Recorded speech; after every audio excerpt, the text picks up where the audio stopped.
Meus queridos amigos, muito bom dia. É uma alegria muito grande poder retornar a Londrina e poder participar da primeira semana de cultura espírita aqui que vocês estão realizando. Agradecer pioradamente a todos os amigos aqui do Centro Espírita Nosso Lar. Hoje o nosso querido presidente, o Geraldo Saviani, também o nosso querido Rossi, e agradecer toda a sua família, não é? A nossa querida Penha, a mãe da Gisele, que se não fosse a Penha a gente não teria a Gisele. Agradecer a querida Gisele que nos acolhe em sua casa com muito carinho. Eu estou sendo tão bem tratado, tanta comida gostosa. Eu não tinha essa barriga não. Foi depois de estar aqui na casa deles. Agradecer a nossa querida Angélica, que foi também o primeiro contato que a gente teve aqui em Londrina. Agradecer também a todos os outros que estão nos ajudando, desde o Thales na filmagem, a Fabiola lá nos DVDs e nos CDs, e especialmente a nossa querida Marinei Rezende, que foi a responsável pelo nosso convite e a organização, não só desta vez, mas das outras vezes que a gente teve aqui em Londrina. Agendou uma palestra comigo, não é, lá em Curitiba, foi a primeira vez que eu falei em Curitiba. Estou muito feliz, estou chique agora, porque finalmente falei na cidade de Curitiba, que é a terra, não é, Paraná, é a terra da minha esposa. Ela nasceu em Cleveland, uma cidade pequenina, perto de Pato Branco. E também agradecer ao nosso querido Astolfo Olegário, né, presidente do conselho aqui da casa, um grande divulgador, trabalhador dos periódicos O Imortal e O Consolador. Então, convidar todos para conhecer o trabalho magistral que ele tem realizado e poder estar aqui com vocês, poder abraçá-los, poder estar nos congraçando aqui, é uma alegria muito grande para mim. Bom, para a gente iniciar, a gente vai ler uma poesia, que é de Casimiro Cunha, que vai primeiro falar sobre Espiritismo. Já que a gente vai falar sobre Jesus e a alegria de viver, à luz da doutrina espírita, a gente vai saber um pouquinho sobre o Espiritismo com Casimiro Cunha. Ele é nascido em Vassouras, no estado do Rio de Janeiro, e aos 14 anos ele perde a visão de um dos olhos. Aos 16 ele vai ficar completamente cego. Mas como conhece a doutrina consoladora dos bons espíritos, vai nos dar um grande testemunho de amor, de fé, de coragem, de resignação, e vai nos trazer lindas poesias. Retorna ao mundo espiritual e mais tarde, pelas mãos abençoadas de Francisco Cândido Xavier, ele vai nos trazer muitas e muitas poesias, inclusive do primeiro livro publicado, Parnaso de Além Túmulo, da editora da Federação Espírita Brasileira. Ele agora, enxergando perfeitamente no mundo espiritual, vai nos falar sobre essa doutrina que lhe clareou a vida aqui na Terra. Percebam que é alguém que foi cego, um deficiente visual, que agora está nos falando. Vamos ver a poesia Espiritismo do livro Parnaso de Além Túmulo. Espiritismo é uma luz gloriosa, divina e forte, que clareia toda a vida e ilumina além da morte. É uma fonte generosa, de compreensão compassiva, derramando em toda parte o conforto da água viva. É o templo da caridade, em que a virtude oficia, e onde a bênção da bondade é flor de eterna alegria. É árvore verde e farta nos caminhos da esperança, toda aberta em flor e fruto de verdade e de bonança. É a claridade bendita do bem que aniquila o mal, É o chamamento sublime da vida espiritual. Se buscas o Espiritismo, norteia-te em sua luz. O Espiritismo é uma escola e o mestre amado é Jesus.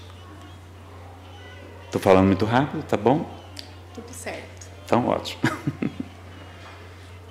Esqueci até dos slides, fiquei até empolgado aqui com a Natália, né? De passar e vocês lerem também, porque tem. Né? Bom, agora a gente vai ler um outro texto para falar sobre a alegria de viver, que é de Emmanuel, e se chama Evangelho e Alegria.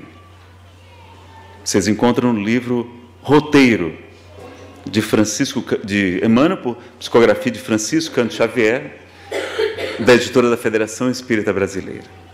Vamos ver o que Emmanuel nos fala a respeito da alegria e do Evangelho. Grande injustiça comete quem afirma encontrar no Evangelho a religião da tristeza e da amargura. Indubitavelmente, sem dúvidas, o sacerdócio muita vez impregnou o horizonte cristão de nuvens sombrias, com certas etiquetas do culto exterior. Mas o cristianismo, em sua essência, é a revelação da profunda alegria do céu entre as sombras da terra. A vinda do Mestre é precedida pela visitação dos anjos. Maria, jubilosa, feliz, conversa com o mensageiro divino que a esclarece sobre a chegada do embaixador celestial. Nasce Jesus, na manjedoura humilde, que se deslumbra ao clarão de inesperada estrela. Tratadores rústicos, não é? Pastores, são chamados por emissário espiritual repentinamente materializado à frente deles, declarando-se portador de notícias de grande alegria para todo o povo. No mesmo instante, vozes cristalinas entoam cânticos na altura, glorificando o Criador e exaltando a paz e a boa vontade entre os homens. Como a gente não sabe como é que eram essas vozes cristalinas, a gente vai colocar uma música.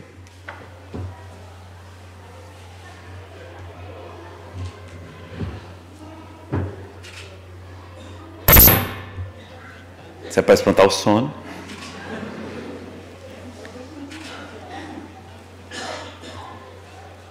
De um grupo chamado Celtic Woman, mulher celta em inglês. E elas vão estar cantando Jesus, a alegria dos homens, de Johann Sebastian Bach. Porque a música também é mensagem de alegria e de contentamento,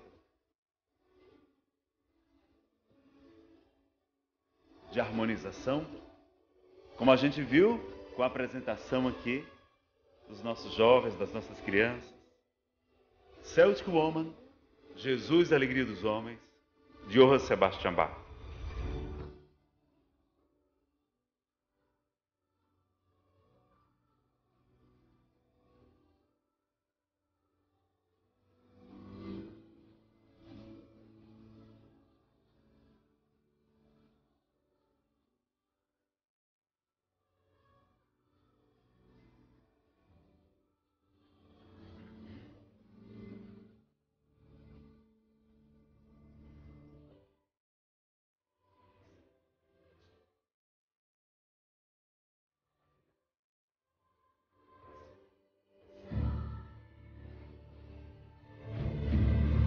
Mas enquanto elas cantam, a gente volta para a mensagem, que ainda não acabou. Começa a reinar o contentamento e a esperança. Mais tarde, o mestre inicia o seu apostolado numa festa nupcial, no casamento, as bodas de Caná, assinalando os júbilos da família. Como que percebendo limitação e estreiteza em qualquer templo de pedra para a sua palavra no mundo, o Senhor principia suas pregações à beira do lago, em pleno santuário da natureza. Flores e pássaros, luz e perfume, representam a moldura de sua doutrinação. Multidões ouvem-lhe a voz balsamizante, doentes e aleijados, tocam-se de infinitas consolações. Pobres e aflitos, entreveem novos horizontes no futuro.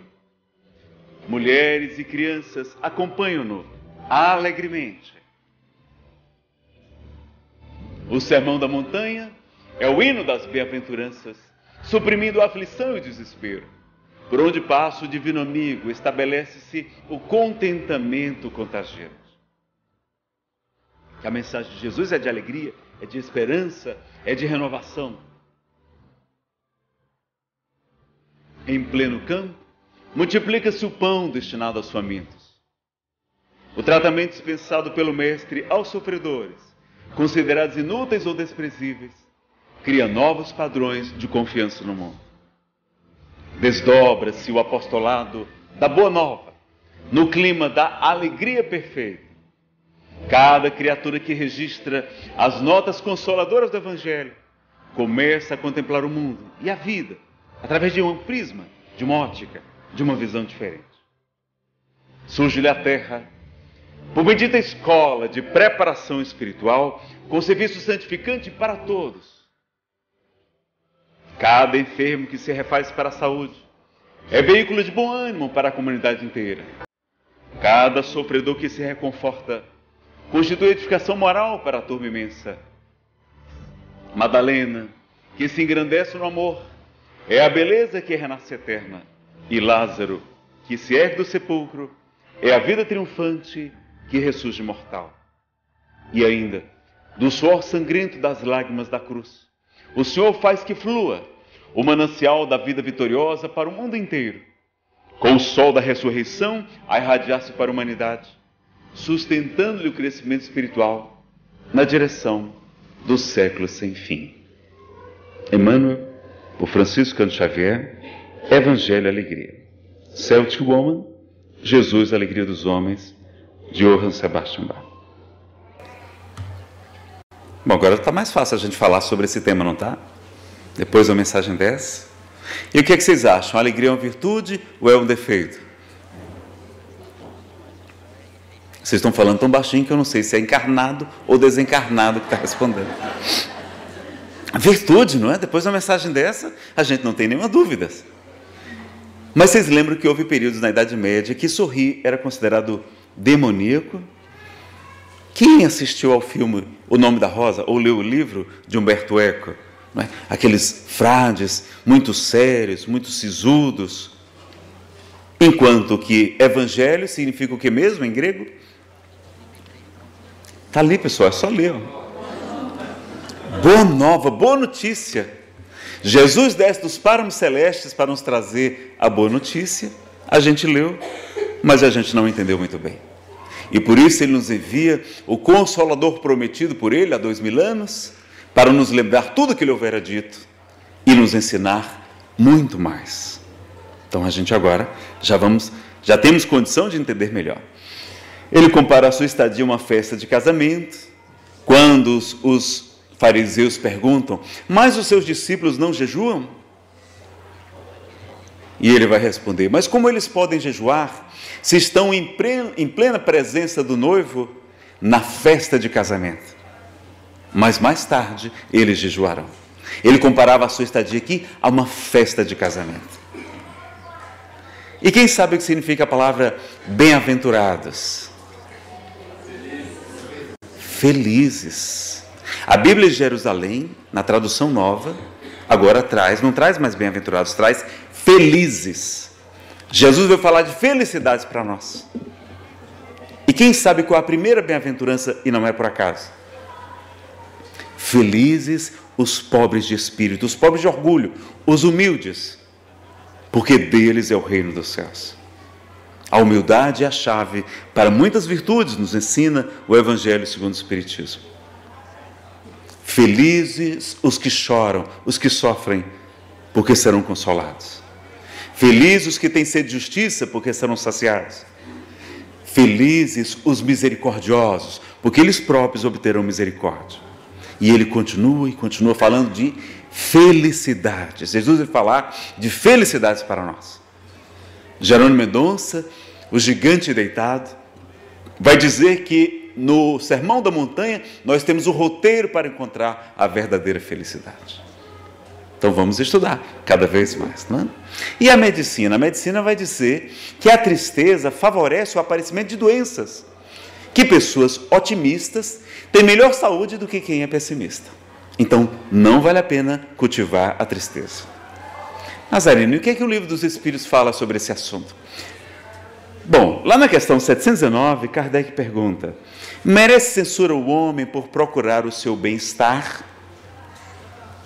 E os Espíritos respondem: é natural o desejo do bem-estar. Deus só proíbe o abuso por ser contrário à conservação.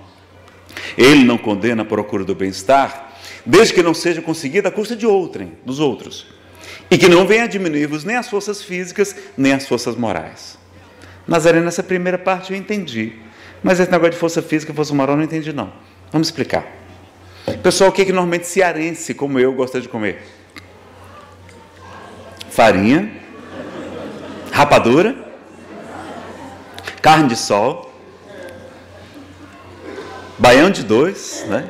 Arroz com feijão e queijo de coalho derretido, tapioca, água de coco, castanha de caju, buchada de bode.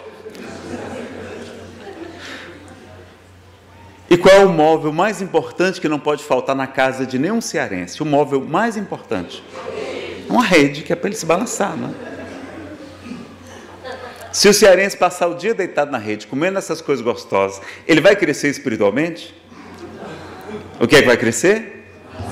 A barriga e a preguiça, né? Então esse bem-estar exagerado que diminui a força física, que deixa a gente barrigudo, que diminui a força moral, que nos traz a preguiça, que a gente perde a determinação, a garra, a coragem, esse bem-estar exagerado, aí esse não é bom. Mas procurar o bem-estar é ótimo, é natural procurar o bem-estar, não tem nenhum problema com isso. E o Evangelho segundo o Espiritismo, o que é que fala sobre esse assunto? No capítulo 17, Sede Perfeitos, tem uma mensagem de um Espírito protetor. Vejam que este verbo, sede aqui, não é? É sede vós, é o mesmo que sejam vocês, está no modo imperativo do português. É uma ordem para nós. Os Espíritos estão trazendo uma ordem. E o que é que eles dizem? Sede alegres. Sede alegres, felizes, mas seja a vossa alegria a que provém da consciência reta. Seja a vossa felicidade a do herdeiro do céu, que conta os dias que faltam para entrar na posse da sua herança. Olha, então o espírita tem o dever de ser feliz, estar alegre. É uma ordem dos nossos espíritos protetores, não é? E a tristeza? A tristeza é insatisfação, é inadaptação. Pode ser fruto de crenças, de condicionamentos, de não saber lidar com as, entre aspas, perdas. É fruto do perfeccionismo, que é filho do orgulho, da frustração, da compulsão de querer controlar os outros. É falta de aceitação, falta de motivação, falta de esperança, de paciência, é falta do alto amor. E pela repetição, esses pensamentos, esses sentimentos se fixam em nossa mente, num processo hipnótico obsessivo. É uma auto-obsessão. É pior do que a obsessão espiritual, da influência negativa dos espíritos atrasados. É como se a gente rezasse ao contrário 24 horas por dia. Então nada de cultivar essas coisas tristes, esses pensamentos e sentimentos. E o que é a alegria? A alegria é satisfação, é contentamento, é adaptação. Mas vejam que a insatisfação ela é útil ao progresso. Ensina Joana de Ângeles por Divaldo Franco. Porque se a gente ficasse completamente satisfeito, a gente se acomodava.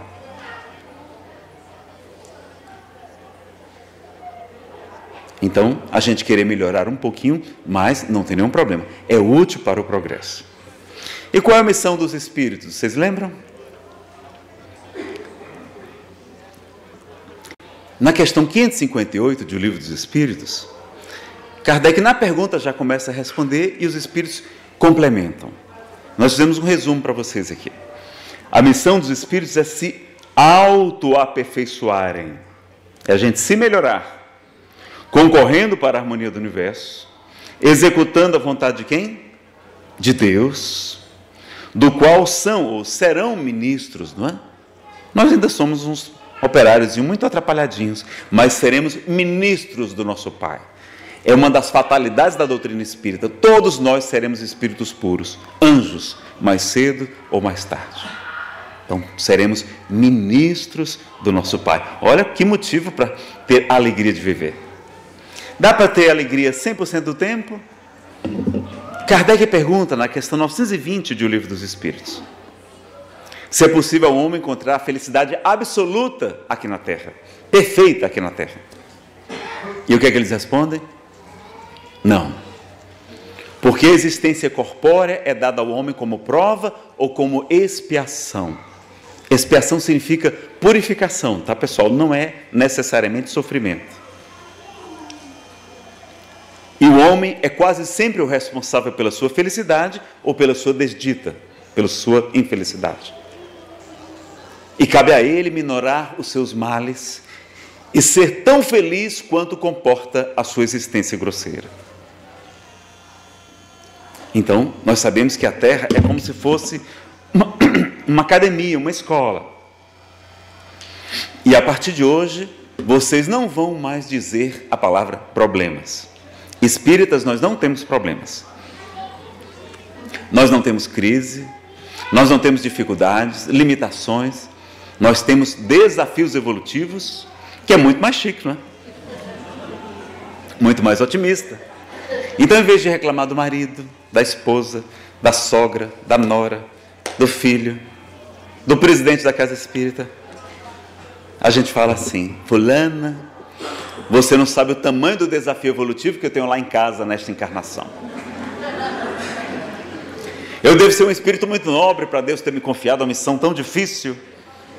A gente sai da condição de vítima e se torna protagonista da nossa história.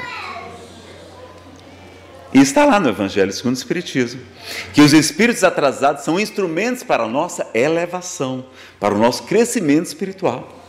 Então são como personal trainers espirituais para a gente desenvolver os músculos do amor, da paciência, do perdão, da resignação. O presidente de um centro espírita em Fortaleza disse certa vez para mim: Nazareno, o espírito só evolui depois que casa. Eu disse: como é que é isso, seu Monteiro? O nome dele é seu Monteiro.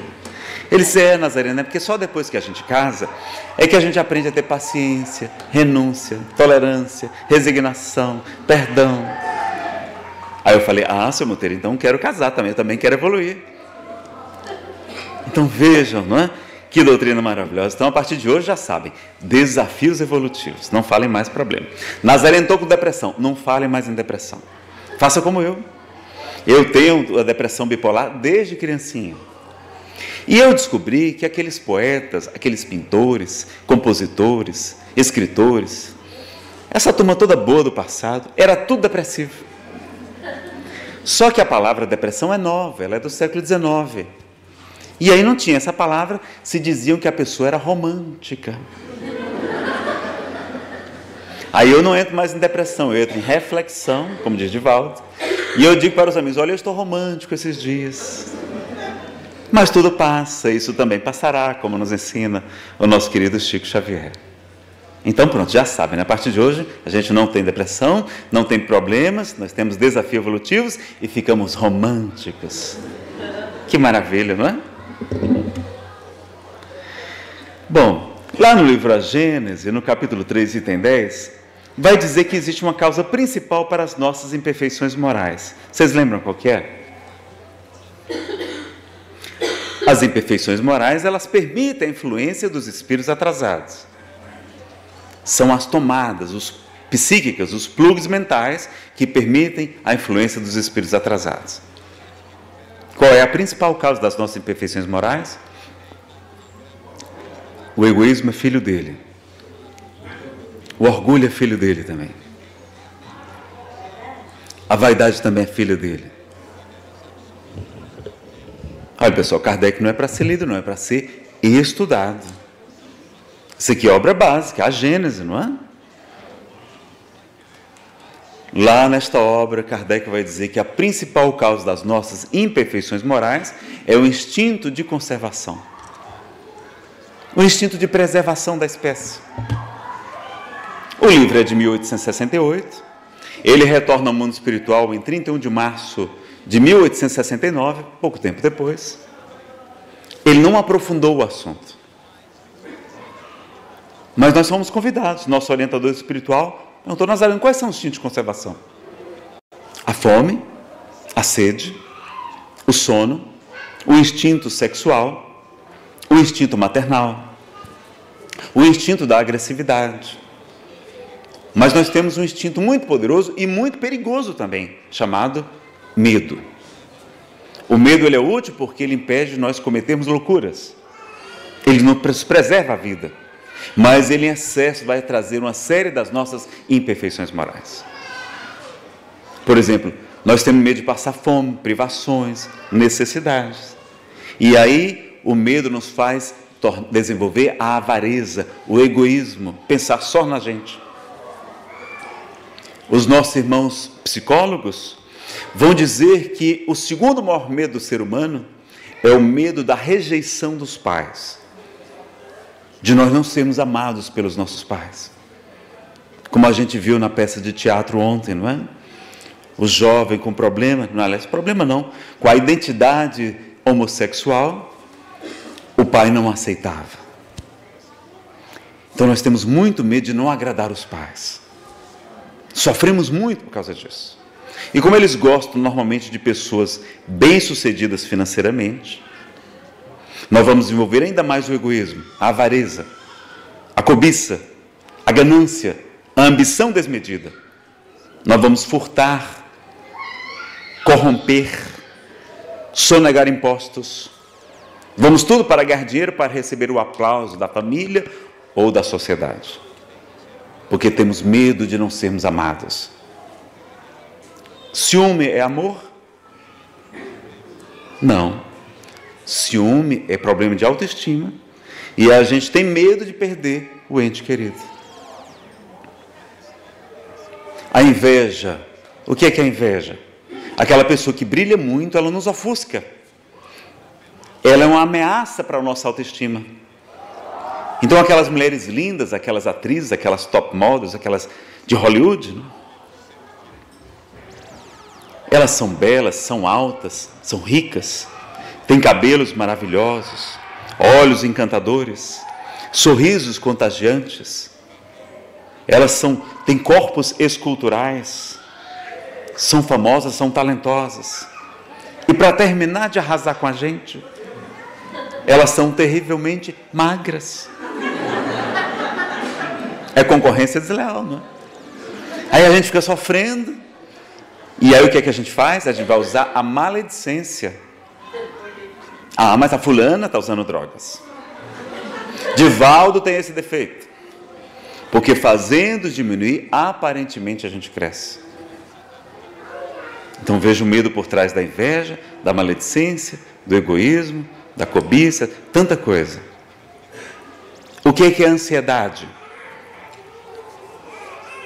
Não é o medo do futuro? Do que pode acontecer e normalmente não acontece? A gente esquece que existe uma programação espiritual. No Livro dos Espíritos, Kardec fala do predeterminismo e do livre-arbítrio. Na questão 258, ele pergunta se os espíritos, antes de reencarnarem, se eles anteveem, se eles têm uma noção das principais provas, os gêneros de provas que experimentarão aqui na Terra. E eles dizem que sim. E nisto lhes consiste o livre-arbítrio. Ou seja, no mundo espiritual, nós, aconselhados pelos nossos mentores, aceitamos passar pelas provas principais aqui na Terra. Nascer naquela família. Talvez eu tenha pedido para vir com uma depressão bipolar. para passar por uma quebra financeira imensa. Porque sabia que o meu orgulho é uma cegueira imensa. E que precisava de um remédio amargo, sim, mas necessário, para eu abrir os olhos. Eu fui ateu durante 12 anos. E agradeço a amiga depressão e a quebra financeira, porque eu não sei onde é que eu estaria hoje. Então a gente aceita muitas vezes as provas antes de encarar. Aqui a gente tem um livre-arbítrio, mas não consegue fugir muito da programação reencarnatória. E como a gente aceitou, a gente sabia que tudo é para o nosso bem. E sendo Deus a inteligência suprema do universo, soberanamente justo e soberanamente bom, não há ninguém melhor que o nosso Pai, nem mais justo que o nosso Pai Celestial. Nós não iremos passar aqui na Terra por algo que a gente não precise passar. E tudo que acontece conosco é para o nosso bem. Jesus já ensinava há 2000 anos: não se vendem 2 passarinhos por um asse, por R$1. Pois eu vos digo em verdade que nenhum deles cai por terra, cai no chão, sem a permissão do nosso Pai Celestial. Não temais, pois, porque valeis mais do que muitos pássaros, homens de pouca fé. Até os cabelos de vossas cabeças estão todos contados. No meu caso está até mais fácil de contar, não é? Então a gente não tem o que temer, tudo que nos acontecer é para o nosso bem. Então não precisamos ter ansiedade. No livro Nosso Lar, quando a Segunda Grande Guerra Mundial está sendo anunciada aqui na Terra, os espíritos superiores se reúnem e chamam André Luiz. E dizem: André, agora nós vamos estudar sobre o medo, sobre o pavor. E um dia a humanidade vai saber a importância de estudarmos sobre esse assunto. O medo vai estar por trás de muitos outros defeitos nossos. Por que o nosso país está assim? Por que o planeta está desse jeito? De quem é a culpa? Nossa. Questão 932. Kardec pergunta: por que a influência dos maus é superior à dos bons? E eles respondem: pela fraqueza dos bons. Os bons são tímidos. Os maus, ao contrário, são audaciosos e intrigantes. Mas quando os bons quiserem, eles dominarão. Então cabe a gente ajudar o nosso país e o nosso planeta. Mas a gente é covarde. A gente é omisso. Nós somos coniventes com o mal. Porque nós temos medo. Tem mais coisas. Nazareno, já estou com síndrome do pânico, tanto você falar sobre o medo. Qual o melhor remédio contra o medo, pessoal? A fé. A fé é a mãe de muitas virtudes, ensina o Evangelho segundo o Espiritismo. E fé inabalável é somente aquela que pode encarar a razão face a face em todas as épocas da humanidade. Nazareno compreendia perfeitamente. O problema é que minha fé é menor do que um grão de mostarda. Como é que a gente faz para fortalecer a fé? Com conhecimento. Conhecereis a verdade vos libertará. Então, com conhecimento das leis que regem o universo, quem somos nós? De onde viemos? Para onde vamos? Por que sofremos? Como encontrar a alegria, a felicidade real? Que a doutrina espírita pode nos responder. E o autoconhecimento, que é o meio prático mais eficaz de o homem melhorar-se nesta vida e de resistir aos maus arrastamentos. E por isso as casas espíritas todas devem oferecer o estudo da doutrina. Como o próprio codificador informava, a importância de um estudo sério, continuado, permanente. Perguntaram a Chico Xavier qual era o melhor tratamento para a obsessão espiritual. E Chico disse que o primeiro e o mais importante é o estudo das obras de Allan Kardec. Então, com conhecimento, nós vamos fortalecer a fé. Vamos ser menos egoístas, ter menos cobiça, menos ganância, menos ambição desmedida. Não vamos furtar, corromper, sonegar. Nós não vamos ser ciumentos, invejosos, ansiosos, covardes, omissos. Nós vamos ser muito melhores. E por isso o Espírito Verdade nos convida: espíritas, amai-vos, eis o primeiro mandamento, e instruí-vos. Vamos estudar, pessoal, eis o segundo. Então agora a gente já sabe o caminho para nos tornar pessoas melhores, porque a felicidade dos espíritos é proporcional à sua elevação. Então vamos evoluir conhecendo e estudando a doutrina espírita. E hoje nós temos muito mais motivos para ter alegria, não é? Antes tantas guerras, agora muito mais civilização. Antes tantas secas, agora irrigação.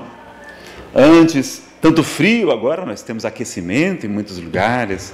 Temos roupas adequadas, não é? Antes tantos animais ferozes, onças, cobras, e agora animaizinhos domésticos. E dizem que ter um animalzinho, um cachorrinho, um gatinho, é ótimo para cuidar da depressão. É ótimo para o coração, porque nós desenvolvemos o amor, como eles nos amam, o amor incondicional. Antes tanta escuridão, agora tanta energia, tanta luz. Antes tantas doenças, tantas dores, e agora tantos tratamentos, tantos remédios maravilhosos. Tem remédio para pressão alta, tem remédio para diabetes, tem remédio para o colesterol alto, tem remédio para depressão, remédios maravilhosos. Tem remédio para esquizofrenia. Temos a anestesia. E por isso Chico dizia que Deus inspira os homens de ciência para que eles tragam alívio para os nossos sofrimentos aqui na Terra. Então vamos utilizar, vamos combater, aliviar o efeito enquanto combatemos a causa. Porque a causa está no espírito imortal. Mas enquanto isso, vamos aliviar os efeitos, usando sim a medicina, os nossos competentes irmãos médicos e outros profissionais da saúde. Antes tantas saudades, agora tantos meios de comunicação. Antes tanta escravidão, agora muito mais liberdade. Antes tanta insipidez, tanta tristeza, agora tanta arte, tanta música, tanta literatura, poesia, teatro, dança. Ontem foi teatro com dança, não é? Cinema e até filmes espíritas nós temos hoje. Vamos prestigiar os filmes espíritas para que eles se tornem cada vez melhores e possamos levar essa mensagem consoladora a muitos outros corações, porque o pessoal não tem coragem de entrar, tem medo de entrar na casa espírita, acha que vai chegar aqui, só vai ter reunião mediúnica, tudo no escuro, que vão ver espíritos. Não sabem que tem palestras, que tem estudos em grupo, que tem os trabalhos sociais que são verdadeiras alegrias, que tem muita amizade, muito companheirismo. E quando tem evento, sempre tem muita comida também. Então vejam, não é? A gente precisa levar a doutrina espírita para outros corações. Antes tanta ignorância, agora tanta ciência, tanto conhecimento. E antes tanta saudade de Jesus, e agora nós já conhecemos o Consolador prometido por Ele há 2000 anos. Então a gente tem muito mais motivos para alegria. Só que a gente acha que para ter alegria de ver vai ser satisfazendo os desejos. Só que os desejos têm consequências, não é verdade? A Nazarena gosta de comer muito, só que tem um defeito, qual é? Engorda, aumenta o colesterol, predispõe o diabetes, não é? Então não vai trazer alegria de ver. A Nazarena gosta de dormir, só que nos aliena, nós perdemos o tesouro do tempo. Uma das maiores lamentações dos espíritos espíritas a Chico Xavier foi a lamentação do tempo perdido aqui na Terra. Por que não fizeram mais? Por que não ajudaram mais? Por que não participaram mais dos trabalhos da casa espírita? E o tempo passou. Nós queremos descansar, né? Nós queremos facilidade, só que isso nos enfraquece, nos atrofia. Vocês lembram do livro Nosso Lar? André Luiz está na casa de Lísias, aquele enfermeiro que o hospeda. Lá ele conhece Dona Laura, a sua mãe. Está também Judite, sua irmã. E está também naquele dia o ministro Clarencio na casa de Lísias. E eles estão conversando com o marido de Dona Laura, que já está reencarnado na Terra. Ele é uma criança com apenas 3 anos de idade.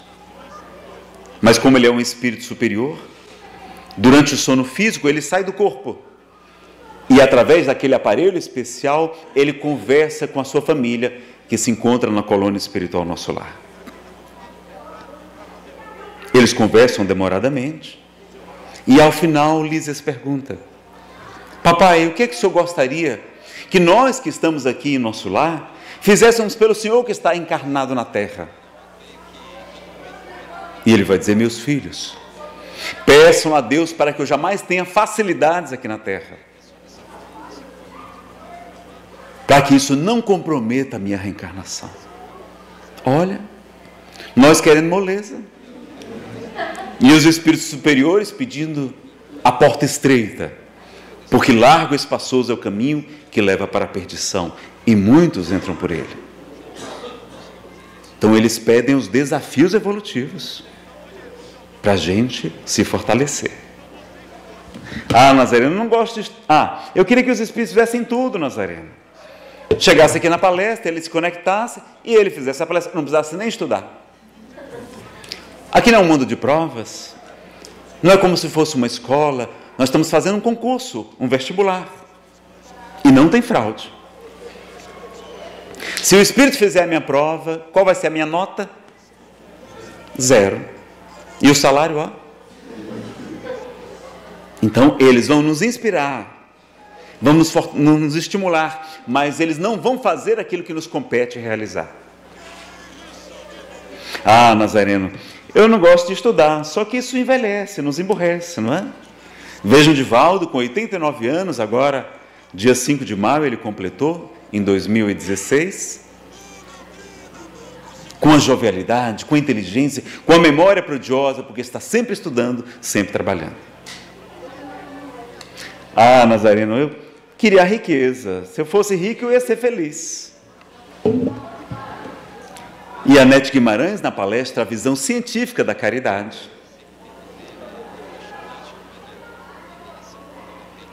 ela vai falar de pesquisas nessa década de 90, década do cérebro, com o scanner cerebral. Os cientistas descobriram as regiões que ficam ativas no nosso cérebro, que são responsáveis pela fala, pela visão, pela audição, pelo prazer e também pela felicidade. E achavam que a felicidade estava na riqueza. Deram dinheiros para os voluntários, submeteram ao scanner cerebral e eles não ficavam felizes. Chamaram pessoas muito ricas, submeteram ao exame e elas não eram felizes. A área do cérebro da felicidade não estava ativada. Estavam preocupadas com a cotação da Bolsa de Valores, com a cotação do dólar. Estavam com medo de sequestro. Estavam mais infelizes do que as pessoas normais. Esse é o nome, deve ser a beleza, então, que traz a felicidade. E aí chamaram homens e mulheres muito bonitos para fazer o teste com o scanner cerebral. Chamaram a Miss Texas, uma jovem no auge da beleza, da juventude, que apesar de dizer que estava muito feliz por ter conquistado o título de Miss Texas, quando submeteram ao scanner cerebral, a Miss Texas não estava feliz. Estava com medo de envelhecer, medo de engordar. Não estava feliz. Eles acharam então que a riqueza e a beleza eram meios para se alcançar o poder. O poder deveria trazer a felicidade.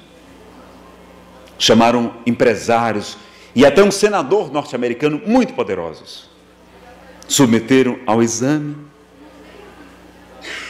e eles também não estavam felizes. O senador estava com medo de ser traído pelo seu partido, de não ser eleito nas próximas eleições. Eles não eram felizes. Eles, curiosamente, descobriram que uma das coisas que mais nos traz felicidade é aprender. Por isso que as crianças são tão felizes. Quando a gente supera um aprendizado, uma dificuldade, nós ficamos felizes. Quando aquela pessoa idosa volta para fazer faculdade, ela fica mais feliz, porque está aprendendo coisas novas. Outra coisa que nos faz ter muita felicidade é superar desafios.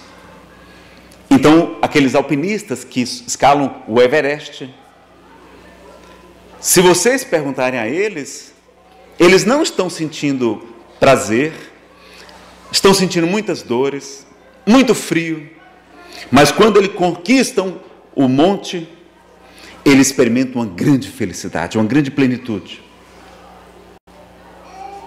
E até quando lembram da sua conquista, ficam felizes, a região fica ativada do mesmo modo. Por isso a gente agora sabe porque o nosso marido, além de assistir ao jogo, ele assiste ao replay. E aos comentários. E aos comentários dos comentários. Porque toda vez que lembra da conquista, né, eles ficam felizes. Então, superar desafios também. E outra coisa, que curiosamente nós temos um prazer mórbido, é sofrer. Nós gostamos de sofrer.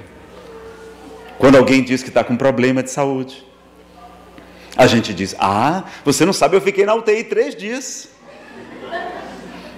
Nós experimentamos também essa espécie estranha de felicidade. Mas vejam que aprender e superar desafios é exatamente o que o Espiritismo nos propõe.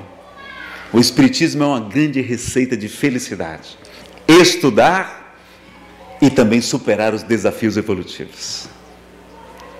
Nazareno, mas a riqueza é uma prova muito difícil. Os espíritos dizem que ela é mais perigosa do que a prova da miséria. Porque ela é o supremo excitante do orgulho, do egoísmo e da vida sensual. Se a riqueza é fruto do trabalho honesto ou de uma herança, não há nenhum problema. Porque o trabalho é uma lei divina. E a riqueza promove o progresso. Mas é uma prova muito perigosa. Nós vamos ficar com medo de sequestros. Vamos estragar os nossos filhos, dando para eles as facilidades, e eles vão ficar atrofiados no mercado de trabalho. Não vão conquistar muitas vezes os bons postos, os bons salários. E como estão entediados, porque já tem tudo, vão buscar as drogas. Quando a gente desencarnar, vamos ver a família despedaçada, disputando a herança que a gente deixou. E quando se a gente ficar muito apegado aos bens materiais, vamos sofrer quando deixarmos a terra. Porque onde está teu tesouro, está aí também o teu coração. Então, riqueza vai trazer conforto, mas não vai trazer felicidade. Nazareno, mas eu queria seduzir, eu queria ser um Dom Juan, um Casanova, queria encontrar minha alma gêmea. Só que em vez de almas gêmeas, o que é que nós encontramos? Algemas. As lesões afetivas, que são grandes tragédias, grandes crimes que nós cometemos, sendo irresponsáveis com o sentimento alheio. E Alberto Almeida brinca que depois que a gente vai ficando velhinho, que dá aquela tremedeira, em vez de ser alma gêmea, a gente vira almas que gemem. Então isso também não vai trazer felicidade. Nazareno, mas quando eu me apaixono eu fico feliz. Os cientistas já descobriram que a paixão é uma descarga de dopamina, ocitocina e metil alguma coisa amina, um nome bem comprido que até hoje eu não decorei. A gente fica literalmente dopado. É como se fosse uma droga extremamente poderosa. Nós ficamos cegos. E nós não nos apaixonamos pela pessoa, mas por uma imagem idealizada que não corresponde à realidade. E toda paixão passa. 6 meses, 1 ano, no máximo. E se morar junto, é que passa ligeiro. Depois que come 1 quilo de sal juntos, como a gente fala no Ceará, vê que é tudo igual. Só muda a impressão digital. Então será que vale a pena abandonar o marido, a esposa, os nossos filhos, por causa de uma ilusão que vai passar? O Espiritismo não é contra o divórcio, mas o relaxamento, os laços de família, é uma recrudescência do egoísmo. E é o que nós temos visto hoje. No Reino Unido, na Grã-Bretanha, um casamento longo é um casamento que tem mais de 3 anos de duração. 3 anos já é considerado casamento longo hoje. Nós estamos nos separando por qualquer motivo. Vamos preservar as nossas famílias. Ah, Nazareno, mas quando eu me aposentar, eu vou ser feliz. Você sabe o que acontece quando a pessoa aposenta? Depressão. Eu já trabalhei no INSS. A inatividade provoca a depressão. Vamos aposentar, mas é para ajudar mais aqui no Centro Espírita Nosso Lar, na nossa URI, nas casas espíritas de Londrina e da região.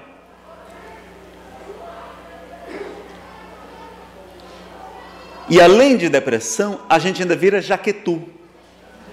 Você sabe o que é jaquetu?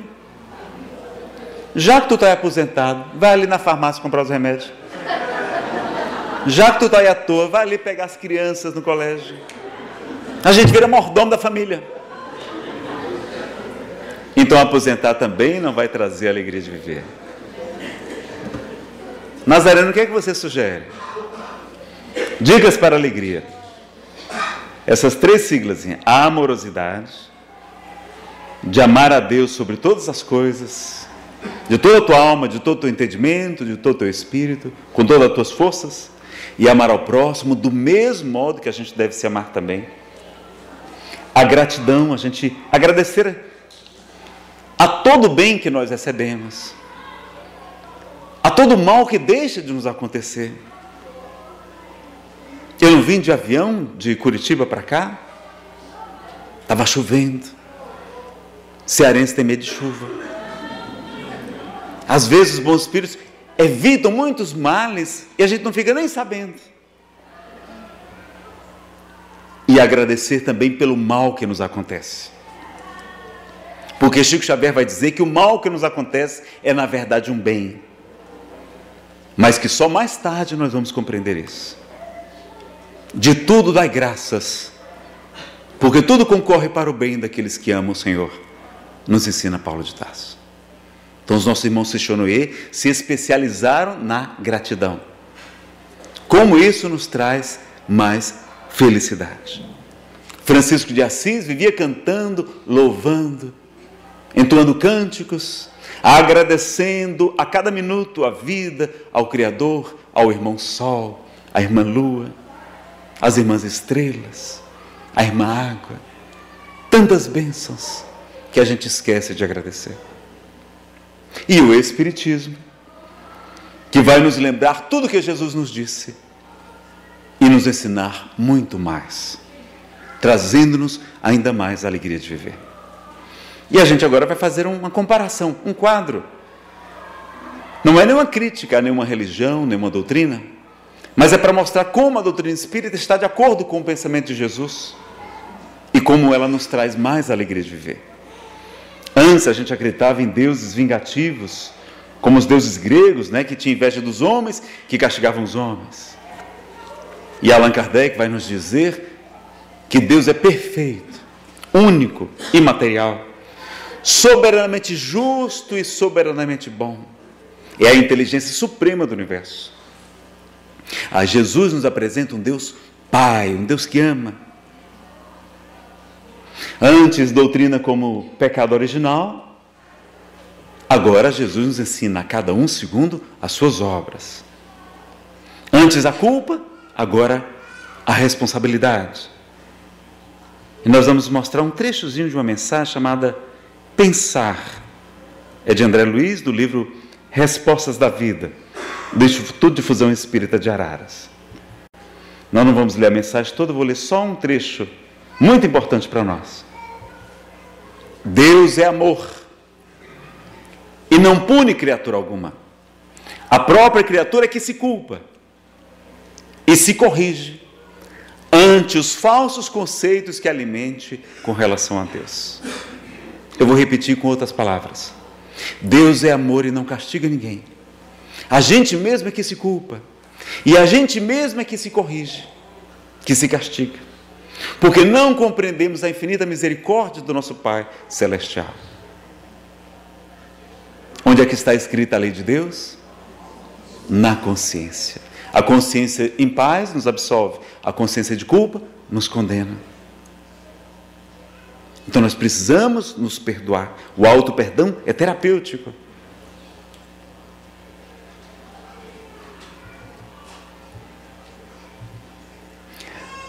Antes penas eternas, agora sabemos que a caridade cobre uma multidão de pecados. Antes sacrifícios de animais, de pessoas, de crianças, Jesus vem nos dizer: misericórdia quero e não sacrifícios. Antes fazíamos promessas com os santos, negociatas com os deuses, e agora sabemos que depende da necessidade e do merecimento. Antes nós tínhamos que viver no ascetismo, no alto das montanhas geladas, na clausura, nos conventos, nos mosteiros. E os Espíritos nos convidam no Evangelho segundo o Espiritismo: vivei como vivem os homens do vosso tempo.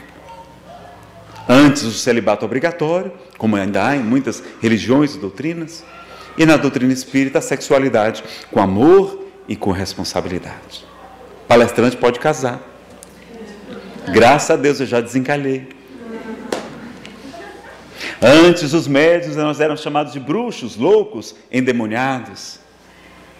E agora podemos ser trabalhadores de Jesus. Eu vou pular alguns slides para não ficar muito cansativo e muito tarde para vocês, tá bom? Alguns trechozinhos. Antes restrições alimentares, agora alimentação conforme a Constituição. Antes pecados e castigos, sabemos agora que a lei de Deus está na consciência. Antes, doutrinas como o materialismo. Vejam que quem defende o materialismo, a gente tem que chamar a atenção da pessoa. Porque quando a gente sabe quando uma coisa é boa ou quando uma coisa é má? Quando se trata de um verdadeiro ou de um falso profeta? Quando alguém me pergunta se sou espírita, eu digo que sou. Mas isso é coisa do demônio, isso é coisa do Satanás. E eu respondo: qual a regra que Jesus ensinou para saber quando se trata de um verdadeiro ou de um falso profeta? Qual é a regra? Pelos frutos os conhecereis. Por acaso se colhem uvas dos espinheiros ou figos das sarças? Se o fruto é bom, a árvore é boa. Quais são os frutos da doutrina espírita? Benevolência para com todos, indulgência, perdão, caridade, autoconhecimento, reforma íntima, estudo, humildade. Todos os frutos da doutrina espírita são bons. Se os frutos são bons, a árvore é boa. Se você não concorda, vai discutir com Jesus. Né? Então, os frutos do materialismo, você tem que perguntar: meu amigo, você concorda com o crime, com a corrupção? Você concorda com o suicídio? Com o aborto? Com a irresponsabilidade? Não, não concordo. Então não divulgue o materialismo, porque esses são os frutos do materialismo. Enquanto que a doutrina espírita e muitas outras religiões promovem a fé, a esperança, a justiça, a honestidade, a defesa da vida desde a concepção, a bondade, a responsabilidade, a perseverança, a resiliência. Não é uma palavra chique agora? Está tudo bem? Está muito cansado? Não? Quer que eu possa falar mais rápido? Tranquilo. Tranquilo. Ela é boa mesmo, essa moça disse que eu posso acelerar, então vamos lá. Antes o desespero, a revolta, agora a resignação ativa, né? Dinâmica, e a confiança na providência divina. Né? Vocês lembram do nosso querido Haroldo Dutra Dias? Haroldo queria muito ser maestro, nunca conseguiu. Todas as portas se fecharam. E um dia, a sua sogra, que é juíza, disse: Haroldo, vai ter um concurso para juiz. Ele jamais quis ser juiz. E ela disse: por que você não faz o concurso? E a esposa: amor, faz o concurso.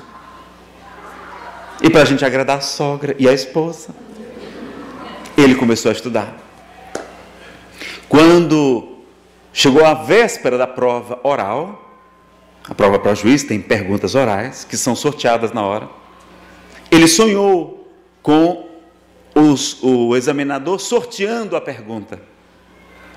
O examinador abriu a pergunta e ele não sabia a resposta no sonho. Ele acordou, foi pegar os livros, foi estudar. 8 horas da manhã ele estava de pé, e quando o examinador abriu a primeira pergunta, qual era a pergunta? A mesma do sonho. Naquela hora ele disse que teve a certeza que iria passar no concurso, porque ele estava sendo objeto de uma intervenção espiritual. Então existe a providência divina, meus amigos. Os Espíritos me ajudaram a passar em 2 concursos. Não foi um não, foram 2 concursos.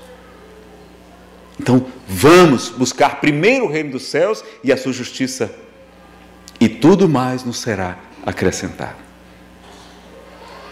Antes da negação, agora a aceitação compassiva.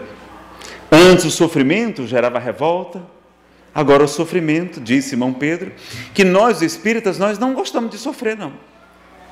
Nós não somos masoquistas. Mas o espírita, quando sofre, ele sofre com gosto. Porque ele sabe que não é por acaso, que Deus não é injusto, que tem um aprendizado, que tem um propósito, que tem uma reeducação. Então a gente sofre com gosto, não é? Antes a fé cega, agora a fé raciocinada.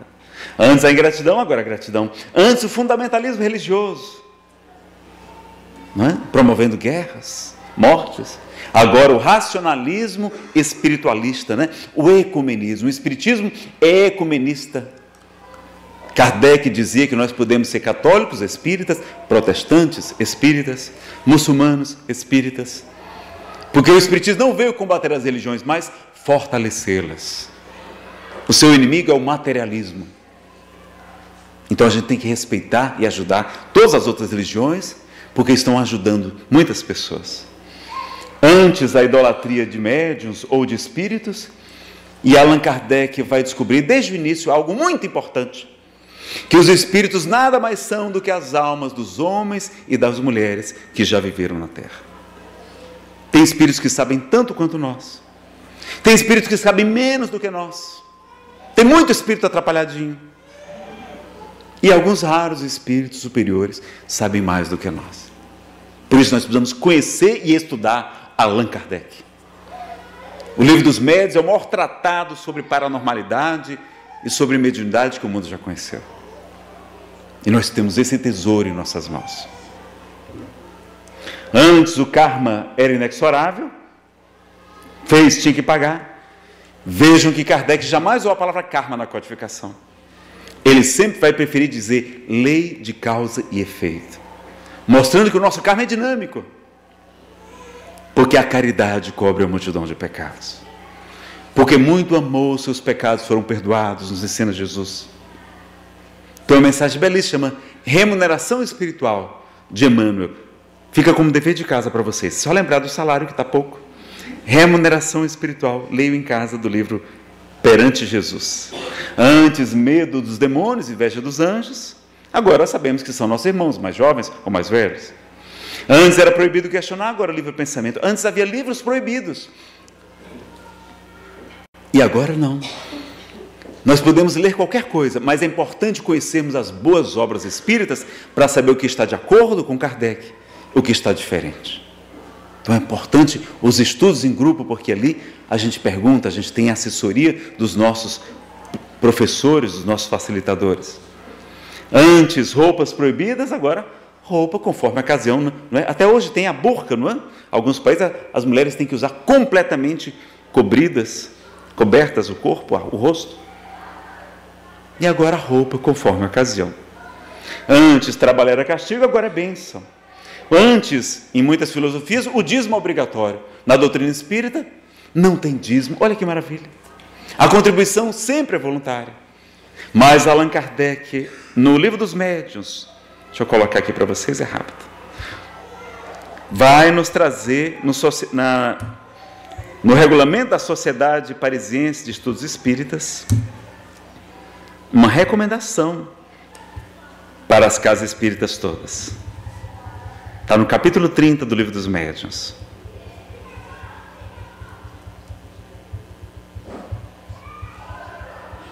Está na palestra A Cura pelo Amor e pela Caridade, pela Compaixão.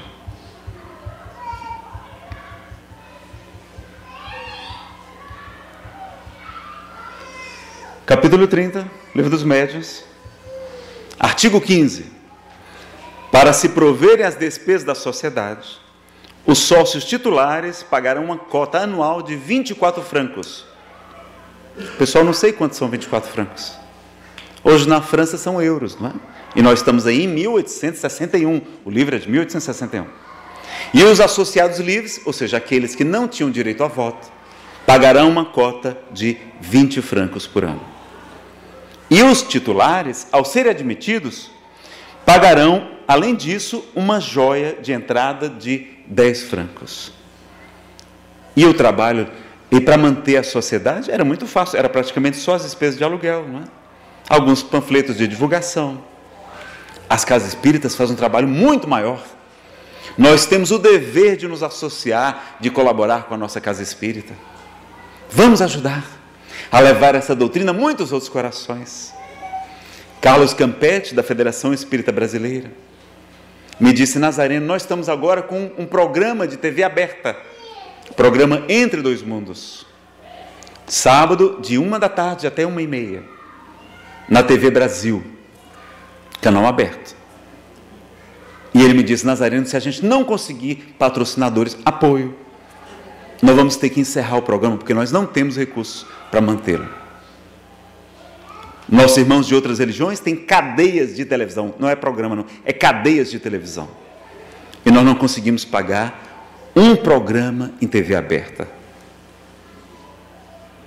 E nós somos a religião, entre aspas, que tem maior renda per capita entre todas as religiões.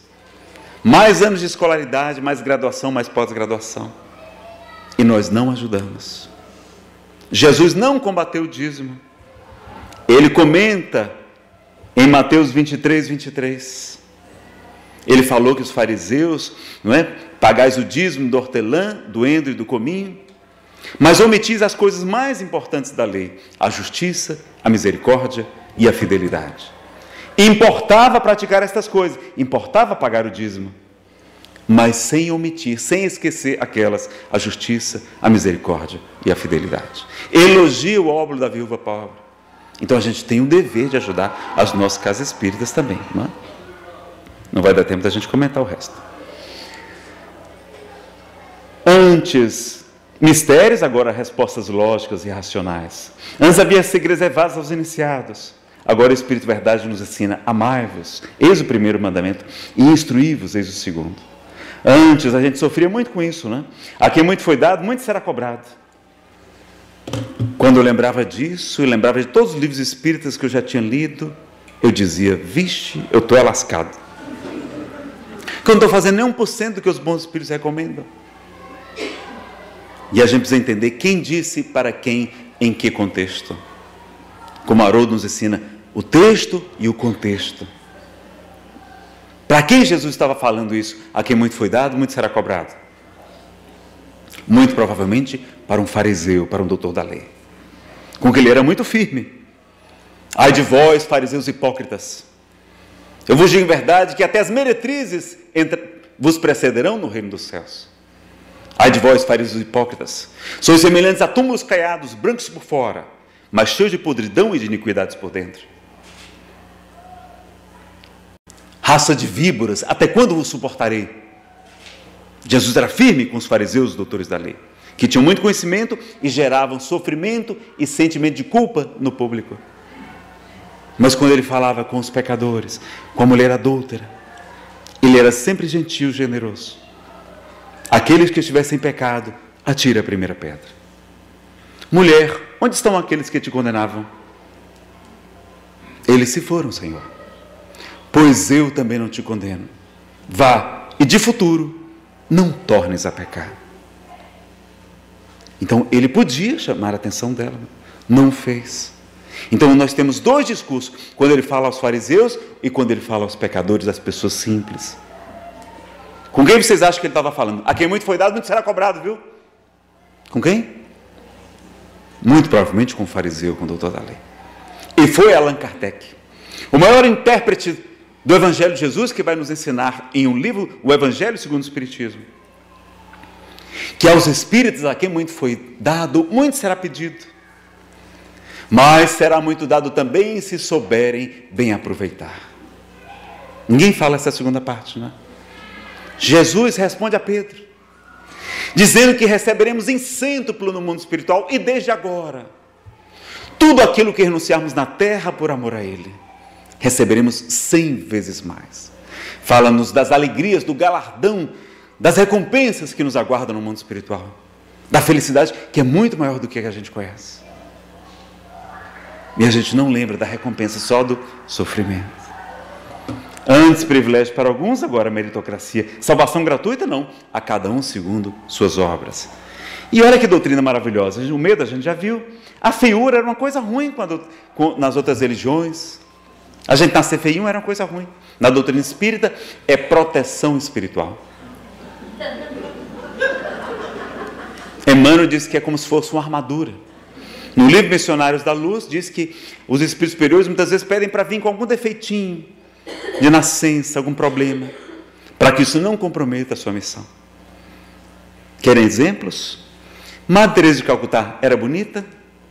Não, não era bela. Irmã Dulce da Bahia era bonita? Não, não era bela. Chico Xavier era um homem bonito? Também não era. Francisco de Assis dizem que era feinho de doer.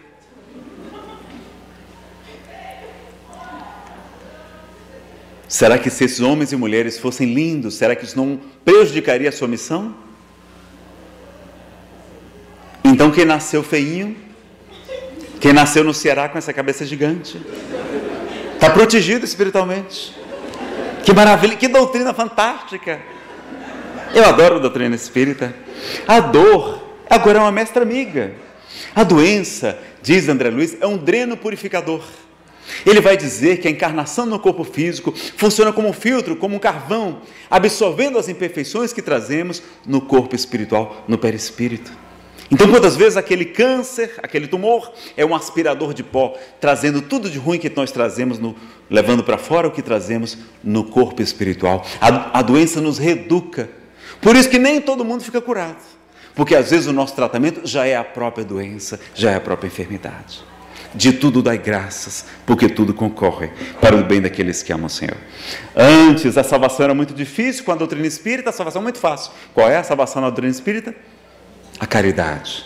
Jesus só estabelece esse único critério. Tive fome, me deste comer. Tive sede, me deste beber. Estava nu, tu me vestiste. Preso ou enfermo, tu foste me visitar. Eu estava peregrino, estava estrangeiro, era imigrante, e tu me acolheste, tu me hospedaste.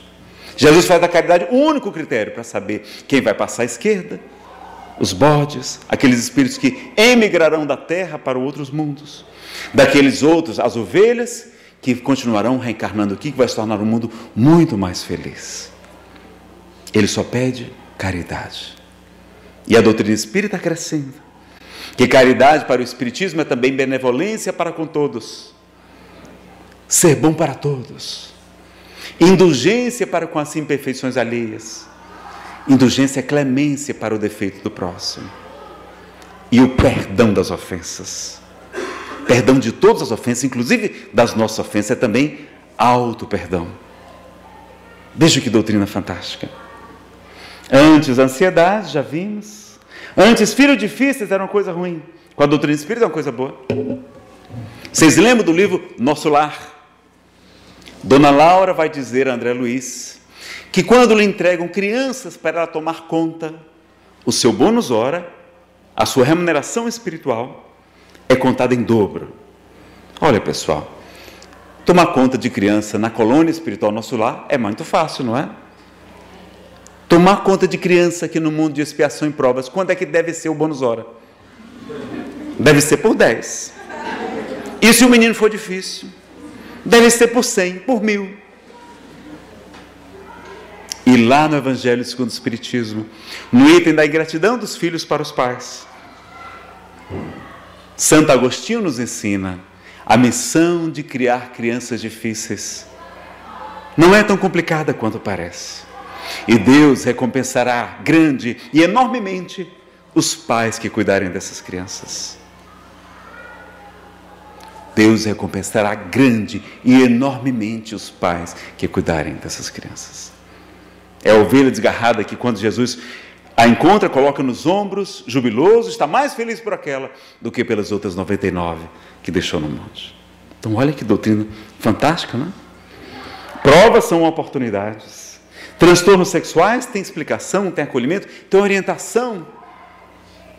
Na doutrina espírita, não é? Apesar do movimento tem divisões, mas tem a orientação segura também. Busquem os autores mais modernos sobre sexualidade e homossexualidade. Nós temos uma palestra, não é, sobre esse assunto também. E aqui, para a gente concluir, bem rápido aqui, tirar o medo de vocês ir para o umbral. Vocês têm medo de ir para o umbral? Tem, não? Ou é porque já estão conformados que vão? Tem gente que não tem medo porque já está conformado, né? Então vamos lá para a gente terminar tirando o medo para vocês ir para o umbral. Ok. Só pegar aqui o slide que é rápido. Teve um palestrante em Fortaleza chamado Frederico Menezes. E ele tirou o medo da gente ir para o umbral. Ele disse assim: pessoal, não tenho medo de ir para o umbral, não. Não tenho medo de ir para o umbral, não. Porque lá vai estar assim de gente conhecida. Vocês vão encontrar o pessoal de Londrina todo lá. Até o pessoal do Centro Espírita. Mas Geraldo, você aqui, pois é, meu amigo, fazer o quê? Marinei, você aqui também, qual é o problema, não é? E aquela pessoa complicada, eu tinha certeza que você vinha parar aqui também. Então o que a gente vai fazer? Eu já falei para minha esposa, eu disse: Fernanda, quando eu desencarnar, coloca uma placa, um crachá escrito bem grande, trabalhador. Que é para quando o pessoal me encontrar no umbral e perguntar: Nazareno, mas você aqui no umbral? Você que era um palestrante internacional? E eu vou dizer: mas vim aqui, mas foi a trabalho, a serviço. E vamos fazer palestra no umbral. Vamos dar aula de estudo sistematizado da doutrina espírita no umbral. As inscrições já estão abertas. Vamos fazer culto do Evangelho no lar, no umbral. Floresça onde for plantado, nos convida de volta. Então a gente vai ficar se lamentando como André Luiz ficou 8 anos, sem necessidade, tanto tempo no umbral? Não, vamos trabalhar no bem. E o Espírito Samuel Lucas me disse: Nazareno, o umbral é como se fosse um spa do Espírito. Você sabe o que é spa? Aquele lugar que a gente paga para passar fome. É uma coisa horrorosa. O povo acorda a gente bem cedinho. Senhor Nazareno, vamos malhar. Aí bota a gente para correr, bota a gente para nadar, hidroginástica, musculação. Aquilo aumenta a fome, não? Quando chega na hora do prato, o que é que tem no nosso prato? Só tem folha, não? Alface, rúcula, agrião, tomate, não é? É um verdadeiro matagal. Você fica ali procurando na floresta, alguma coisa, encontra alguma coisa pequenininha, grelhada. Aí o jeito de ficar ruminando aquelas folhas, né? Aí você pensa, não, mas deve ter uma sobremesa. Vocês sabem qual é a sobremesa que tem no spa? Gelatina Tarte. O spa é uma coisa boa ou uma coisa ruim? É uma coisa ótima.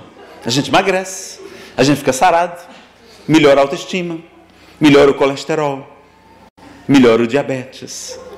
Fundamental a atividade física para a depressão. A gente vai dormir melhor. É bom para a osteoporose. Para tudo. A atividade física é fundamental. É bom para tudo. E até para arrumar emprego. Quem está bem cuidado tem mais facilidade de arrumar emprego do que quem está relaxado. Olha. Então, ele disse, Nazareno, o umbral é como se fosse o spa do espírito. Que a gente vai queimar as gordurinhas do nosso materialismo, dos nossos apegos, dos nossos ciúmes, das nossas coisinhas aqui da terra. Então a gente vai sair de lá muito melhor. Porque a palavra purgatório vem de purgar. Purgar significa purificar, limpar. Então o purgatório é para o nosso bem. A gente sai muito melhor depois que passa pelo umbral. E eu perguntei, mas não tem um jeito de não passar por esse tal de spa do espírito, não? Aí ele disse, tem. É só fazer uma dieta. Uma dieta aqui na Terra? É utilizar o alimento das almas. Quem lembra qual é o alimento das almas? Capítulo 18 do livro Nosso Lar. É o amor. O amor é o alimento das almas. E a caridade é a sua manifestação. Se a gente praticar o amor aqui na Terra e a caridade, nós não precisaremos passar pelo umbral. Quem diz que todo mundo passa, não está bem informado. Dona Laura vai dizer que quando desencarna, vai direto para a colônia espiritual Nosso Lar. Ela não passa pelo umbral. Irmão Jacó, no livro Voltei, e muitos outros. Se a gente for lá, vai ser a trabalho. E diz o livro que quem trabalha nas regiões umbralinas tem direito ao bônus hora também multiplicado, em dobro. E tem direito à alimentação com mais sustância, mais forte. Eu acho que é nessa turma que eu quero trabalhar. O umbral está assim de espíritos superiores, assim de mães. O ministro Clarencio frequenta, trabalha no umbral. Chico Xavier disse certa vez, estava com as suas amigas, minhas irmãs, quando eu desencarnar, eu quero ir para o céu. E elas disseram, Chico, quando você for para o céu, lembre-se da gente, tá? Não se esqueça de nós. Ele sorriu e disse, acho que vocês não estão entendendo. O céu que eu me refiro é uma sigla. Significa Centro Espírita Umbralino. Eu quero ir trabalhar como médium no umbral, ajudando meus irmãos necessitados. Olha como é que são os bons espíritos. Eles querendo ir para lá, e a gente com medo de ir para lá. Nós já estamos no umbral, porque a Terra já é uma espécie de purgatório, diz o livro O Céu e o Inferno, de Allan Kardec. Não temos que ter medo, nós já estamos nele. Então vamos trabalhar aqui para ajudar o nosso planeta, o nosso país, nossos irmãos.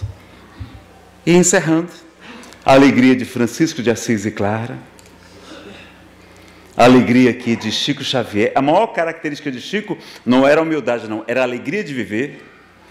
Aqui ele está ao lado de Peixotinho, Francisco Peixoto Lins, o maior médium de curas e materializações luminosas que o Brasil já conheceu, e olha a gargalhada de Chico Xavier ao lado de Peixotinho. Ambos pareciam crianças, adoravam piadas singelas, alegria. E para encerrar, Jerônimo Mendonça, o gigante da alegria e da resignação. Jerônimo, meus amigos, era um rapaz saudável. Ele era muito alto, muito forte, atlético.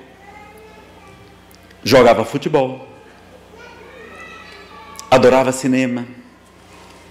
E naquele tempo antigo passava os filmes do Tarzan, o Rei das Selvas.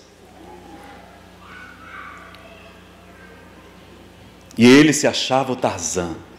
Quando ia para o espelho, no banheiro, enchia o peito e batia assim: ei, Tarzan!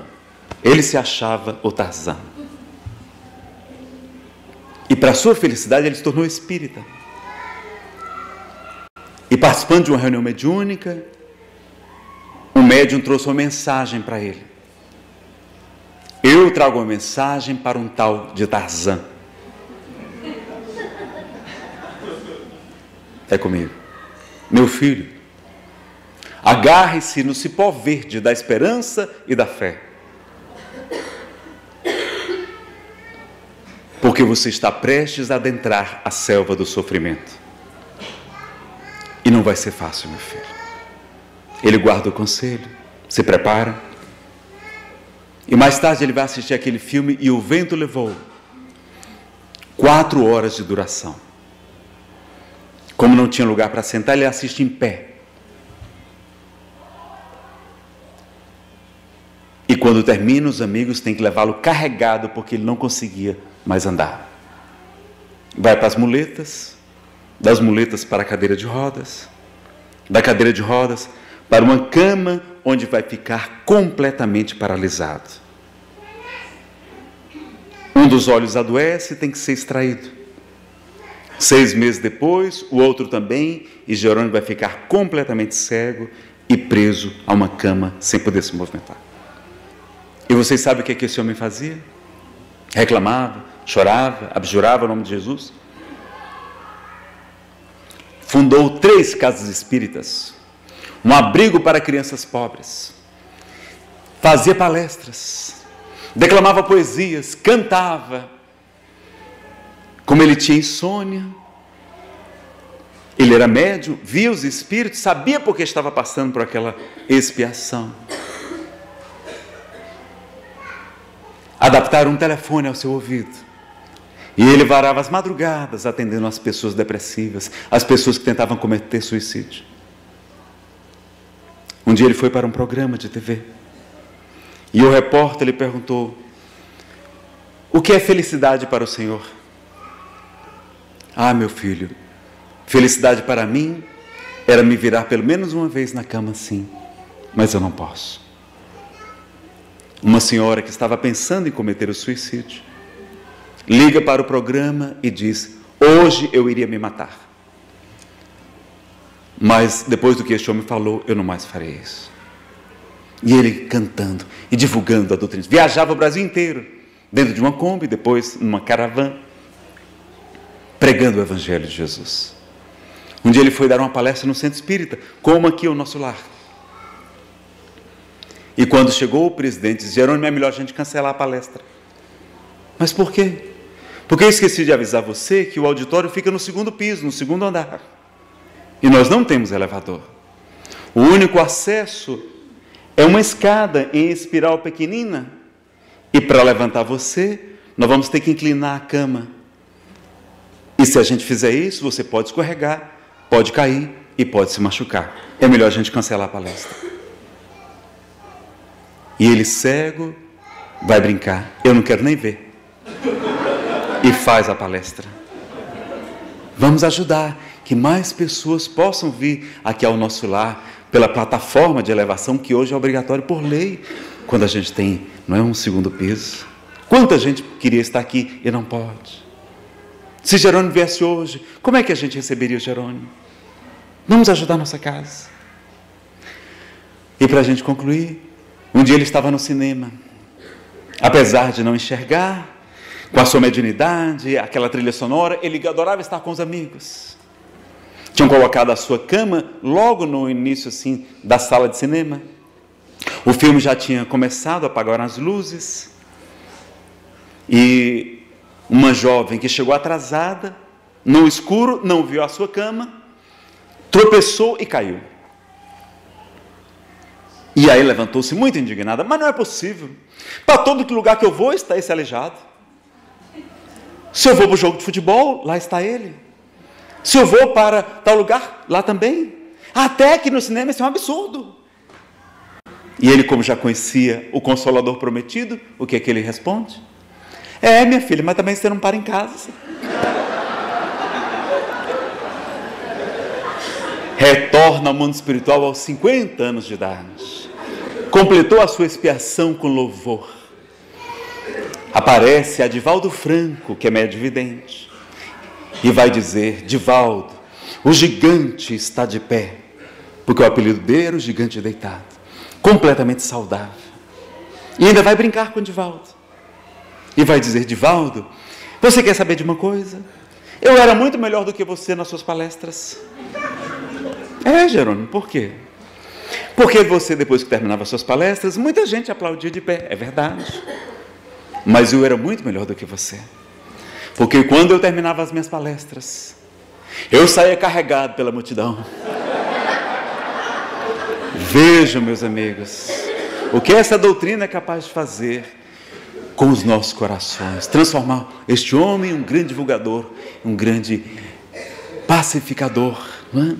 Porque ela nos resgata o que Jesus nos ensinava. Não está escrito, vós sois deuses? Está lá no Salmo 82. Vós sois deuses e filhos do Altíssimo, todos vós.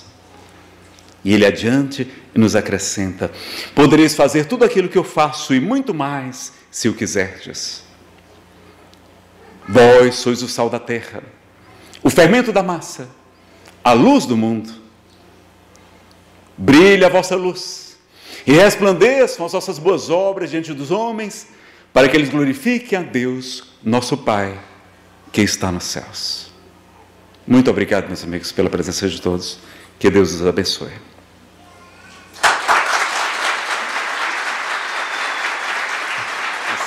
Salva de palmas para a nossa...